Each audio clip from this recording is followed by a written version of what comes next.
13वें अध्याय का 8वां श्लोक।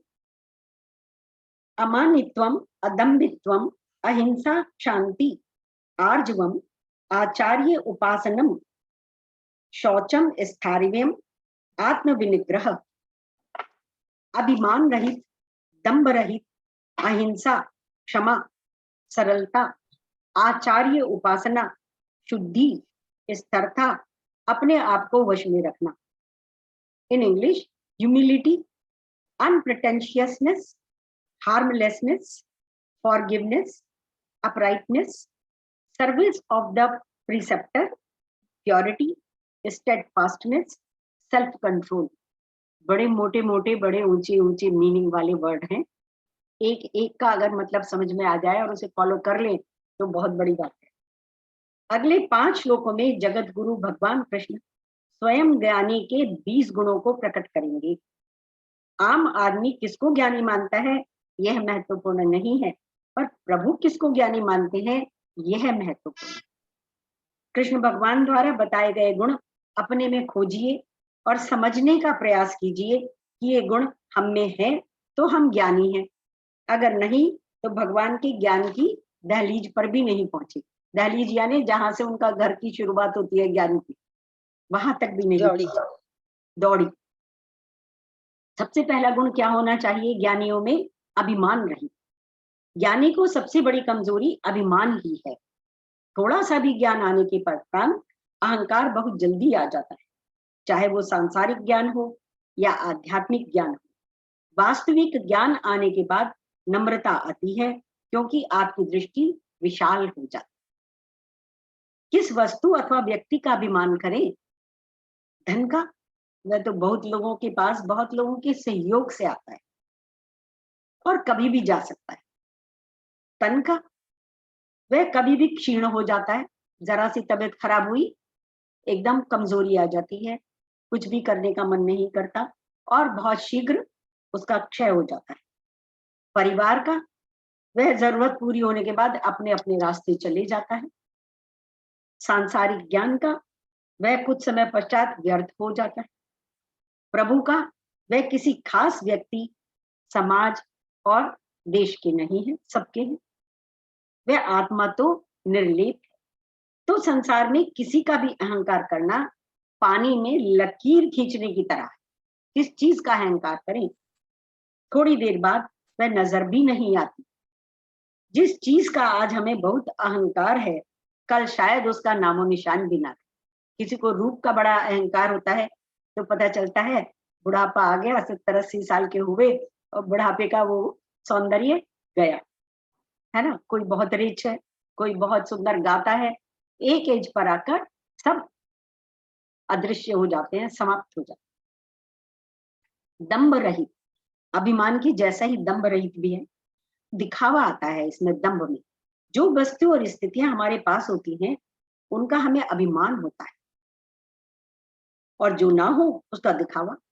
अब हमारे पास मान लीजिए है एक चीज, वो तो दिखती है अपने आप से, लेकिन एक चीज है नहीं और उसका हम दिखावा करते। कई बार आपने देखा होगा कि शादी ब्याह के समय में किसी से कुछ ले लेते हैं, किसी से कुछ ले लेते हैं और सब काम दिखावे के हो जाते है ना। वो दिखावा, दैट इज दम।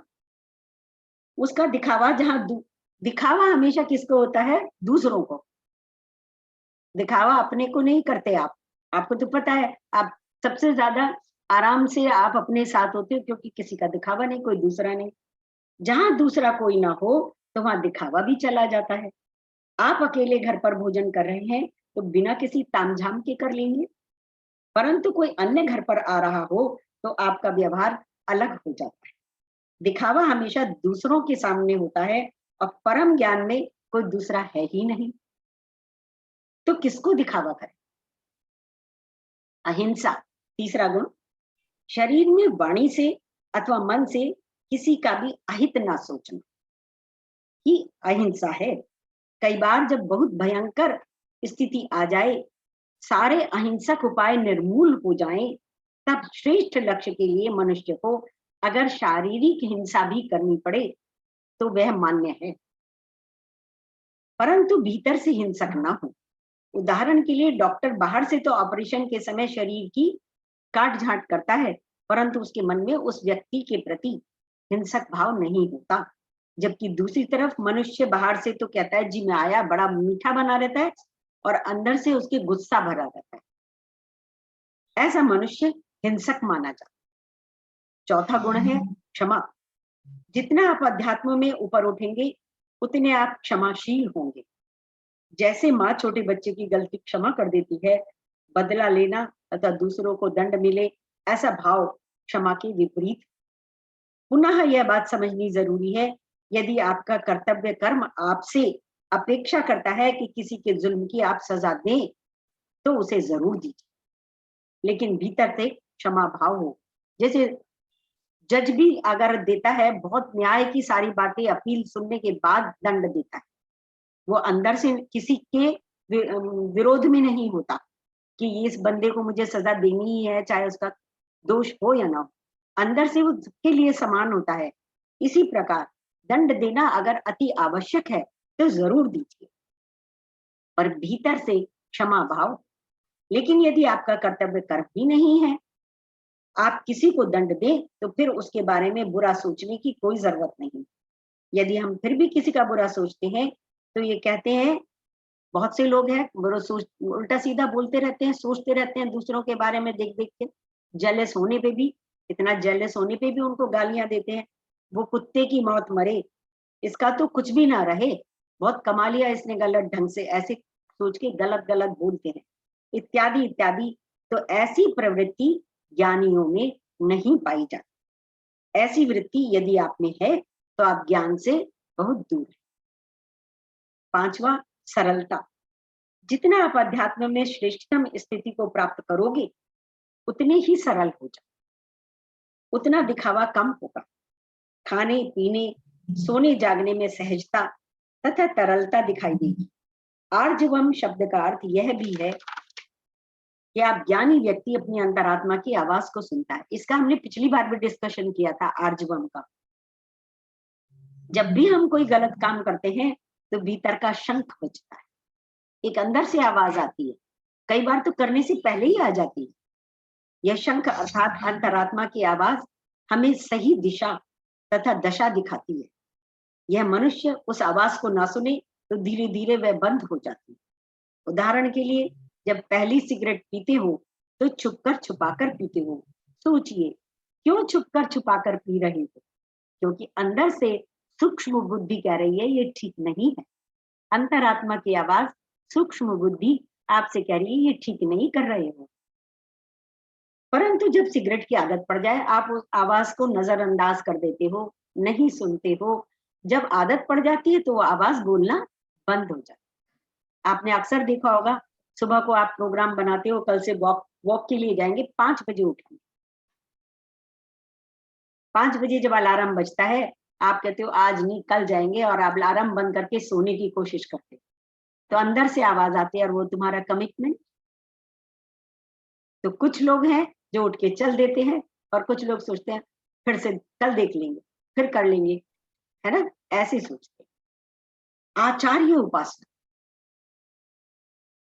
यदि यह गुण भक्त में दिया जाता है तो कोई विशेष बात नहीं। भक्त तो सारे के सारे अपने गुरु की उपासना करते ही रहते हैं। भक्त और भगवान में तो भक्ति है, वो तो उपासना ही करते करते जीवन उनका समाप्त हो जाता है। भक्ति और उपासना का चोली दामन का साथ है, परंतु ज्ञानी को आचार्य उपासक बताकर कृष्ण जी खास बात कहना चाहते हैं। गुरु के ज्ञान की एक सीमा होती है। यदि गुरु के संग रहे तो कुछ समय पश्चात पता चल जाता है गुरु आगे क्या बोलेंगे। बार बार उनकी बातें सुनते सुनते आपको, हमें भी कितना पता है कि गुरु जी अब ये बोलेंगे, ये बताएंगे, है ना। तो हमें पता होता है कि गुरु आगे क्या बोलेंगे। ऐसे में ज्ञानियों को भक्ति कम होने लगती है, और वो ज्ञानियों को लगता है मुझे सब आ गया। ये सत्य भी है, ज्ञानियों को पूरी सूचनाएं मिल गई हैं। इतने समय से गुरु के साथ रहते रहते गुरु की बातें उनको एक तरीके से याद हो जाती, किंतु वे सूचनाएं अभी दिलो दिमाग में बसी नहीं, दिलो दिमाग में, व्यवहार में, आचार में बसी नहीं। ऐसे में शिष्य की आचार्य भक्ति कम होने लग जाती। यहाँ कृष्ण जी द्वारा ज्ञानी के गुणों में गुरु भक्ति का गुण इस्तेमाल करने का विशेष प्रयोजन है, साधक को चाहिए कि गुरु के प्रति उसका कृतज्ञ भाव कभी कम ना हो। जो साधक है, भक्त नहीं, साधक ज्ञानी, उसको चाहिए कि गुरु के प्रति उसका भाव कभी भी कम ना हो। 7वां, शौच। गीता जी के 12वें अध्याय में श्लोक क्रमांक 16 में शुचि शब्द दिया है। गीता जी के कौन कौन से श्लोकों में शुचि को उजागर किया गया है वह भी बताया गया है। 100 बातों की एक बात, यदि मनुष्य को बाहर का गंध दिखाई नहीं आता तो भीतर का गंध कैसे देख? जो ग्रॉस गंदगी दिखाई दे रही है, बाहर फैला है, नहाया नहीं है, कपड़े गंदे हैं, घर गंदा है, झाड़ू नहीं हुआ, कूड़ा पड़ा है, अगर ये गंध नजर नहीं आ रहा तो वो विचारों का, भावनाओं का, या मन के अंदर आए जो भी इस तरह की आपके शरीर में, मन में जो हो रहा होता है चेंज, परिवर्तन, विचार, उस गंध को कैसे देख सकता है? तो इसलिए शुरुआत बाहर की शुचि शुद्धता से करें और धीरे धीरे अंतःकरण की अशुद्धता को दूर करें। नंबर 8, 8वां गुण, स्थिरता। अध्यात्म की साधना का मार्ग, मंजिल, दोनों का नाम स्थिरता है। चाहे आपको मंजिल मिले चाहे मार्ग हो, उस मार्ग पर चलना ही स्थिरता बताया है। अध्यात्म नदी के प्रवाह की तरह है। नदी चलती अपने लक्ष्य की ओर, परंतु अपने किनारों से बाहर नहीं निकलती। यदि अपने किनारों को तोड़कर निकल जाए तो बहुत नुकसान हो जाता है। एक बात और, नदी को आखिर में सागर से मिलकर हमेशा के लिए स्थिर हो जाना है। इसी प्रकार साधक रास्ते में आए प्रलोभनों में के कारण अपने मार्ग से भटके नहीं। बहुत सारे प्रलोभन आते हैं, जैसे हम सत्संग करते हैं, साधक हम सत्संग करते हैं तो सत्संग में ही रम जाते हैं, सत्संग ही सबसे अच्छा लगने लग जाता है। किन्हीं लोग जो है क्रियाओं में, योग में एक दूसरे की स्तुति में फंस जाते हैं, नाम में, यश में फंस जाते हैं। तो इन प्रलोभनों में फंसे नहीं, स्थिरता में चलते रहे। साधक अपने मार्ग पर चलते रहे। जो मार्ग है और प्लस जो गंतव्य है, जो सागर में जाके मिलने की स्थिति है, दोनों में लगातार वो क्रिया होती रहेगी, एक दिन मिल ही जाए। मार्ग से भटके नहीं, उस परम से मिलने के लिए अग्रसर रहे। जैसे ही वे परम से जुड़ जाएगा, परम शांति को प्राप्त हो जाएगा। 9वां गुण, आत्मनिग्रह। आत्मनिग्रह का अर्थ यह कदापि नहीं कि आप स्वयं को कष्ट दें। अधिकतर लोगों के स्वभाव में जीवन के प्रति अति की ओर जाने की चाहत होती है कि किसी ने बता दिया कि व्रत करने चाहिए तो व्रत ही व्रत करे जा रहे हैं, खाते ही नहीं फिर खाना। किसी ने बता दिया ये पूजा ऐसे करनी चाहिए तो वो वही करे जा रहे हैं सुबह से शाम तक। वे अति की ओर दौड़ते हैं, या तो वो ज्यादा खाने लगते हैं या खाना ही छोड़ देते हैं, या तो बहुत सोते हैं या सोना ही छोड़ देते हैं। रिश्तेदारों संबंधों में इतने फंस जाते हैं कि कुछ सोचने तक का समय नहीं रहता, या फिर सारे संबंध छोड़कर अकेले एकांत में रहने लग जाते हैं। या तो किताबी कीड़े बन जाते हैं या पढ़ने से कोई लेना देना नहीं, या तो सारा दिन पूजा पाठ में लगे रहते हैं या पूजा पाठ से मुंह मोड़ लेते हैं। इन आखिरी छोरों से, अति से निकलकर मनुष्य को मध्यम मार्ग में जीना चाहिए। मध्यम मार्ग में ही आत्मा का विकास का मार्ग है। और श्री ने कितना सुंदर बता दिया शुरू से, कितने सरल शब्दों में, मध्यम मार्ग अपनाओ, अति के ऊपर नहीं पड़ो। बहुत से लोग एक पैर पे खड़े होकर पूजा करते हैं। बहुत से लोग सुबह से शाम तक, अगर आप जितना कोर्स हमने किए हैं, अगर हम सुबह से शाम तक सारी क्रियाएं करने लगे तो कोई कर्म कर्तव्य करने का समय ही ना मिले। तो मिडिल मार्ग, मध्यम मार्ग में ही आत्मा का विकास है। 9वां श्लोक,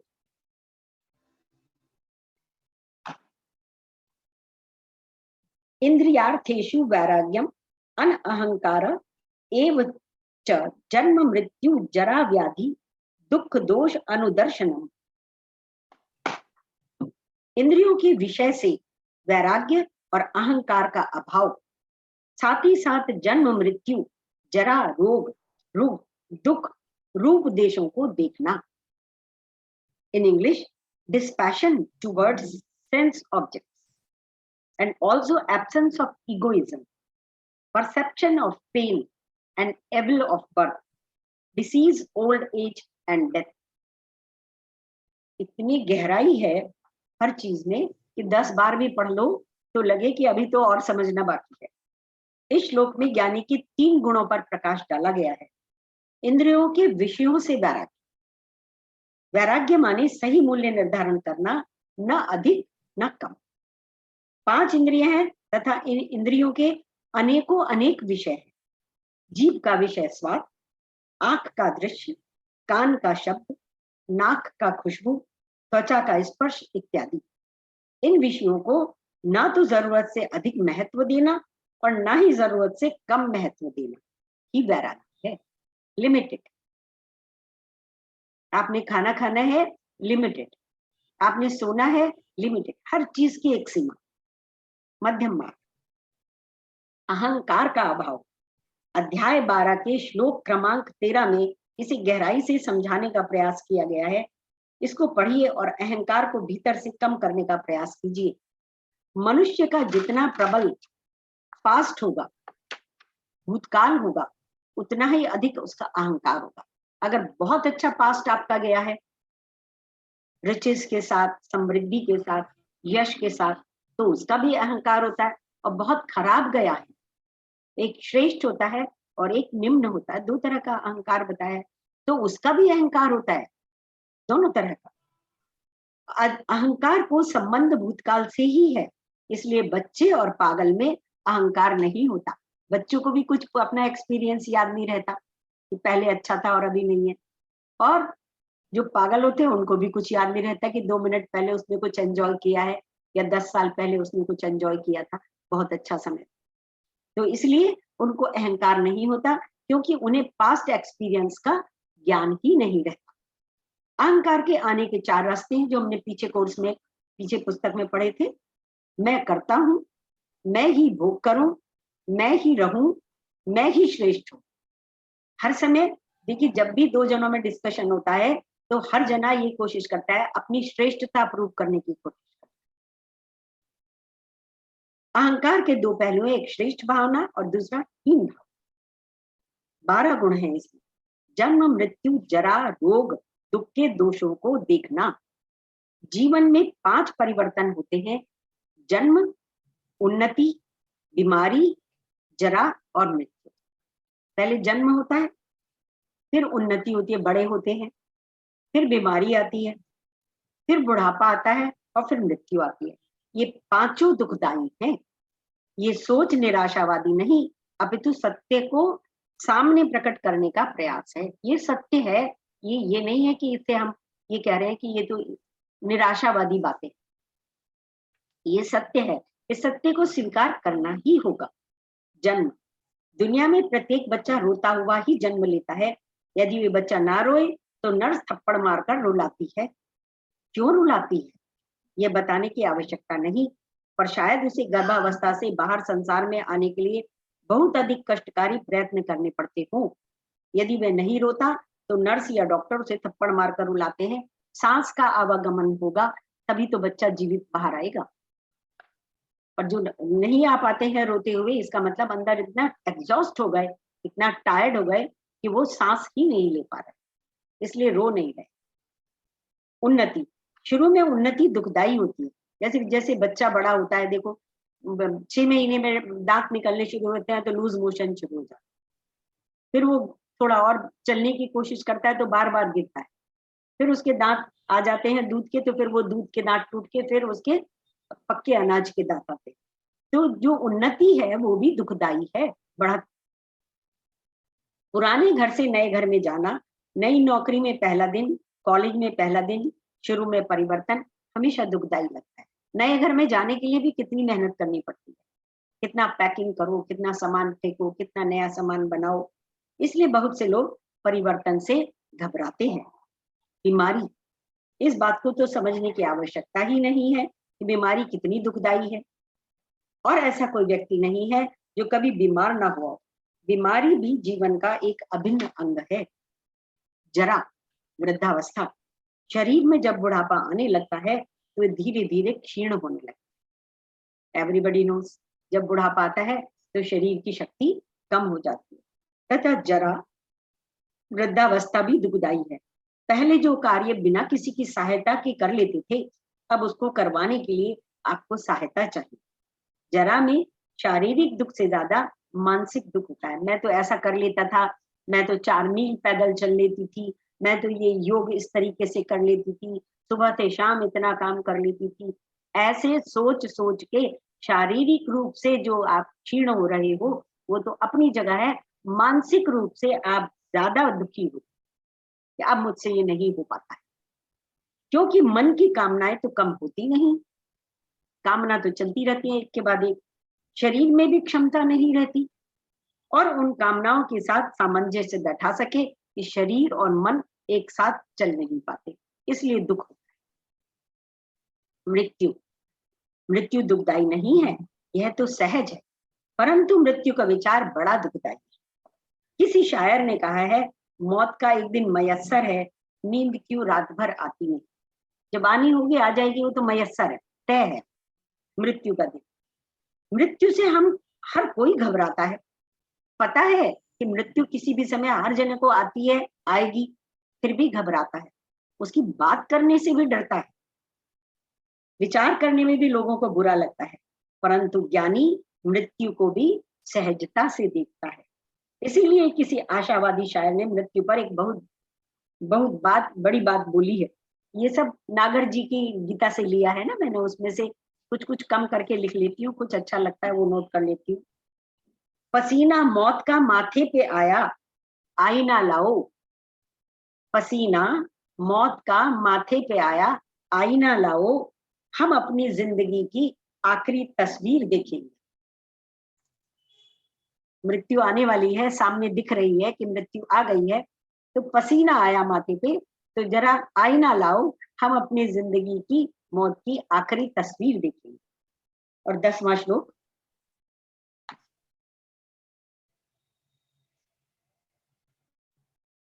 आसक्ति अंग विश्वंग पुत्र ग्रह आदिषु नित्यम समचित्तत्वम इष्ट अनिष्ट उपपत्तिषु मई च।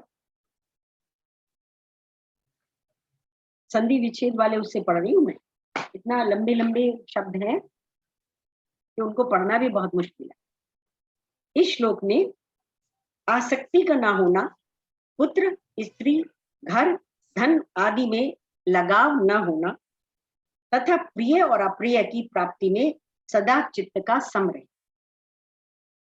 इन English, non attachment, non infatuation with son, wife or home, and constant balance of mind in desirable and undesirable happiness। चाहे आपकी मन का काम हो रहा हो, मन के अकॉर्डिंग टू हो रहा हो, चाहे उसके विपरीत हो रहा हो, उसमें सम स्थिति को बनाए रखें। इस श्लोक में कृष्ण जी ज्ञानी के 3 और गुणों पर प्रकाश डाल रहे हैं।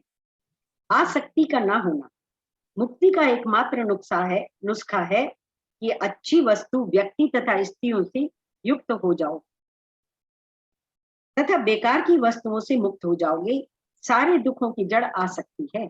जो भी सारे दुखों की जड़ क्या है? आसक्ति। हम अटैच रहते हैं हर चीज से, सारे दुखों की जड़। Time running out.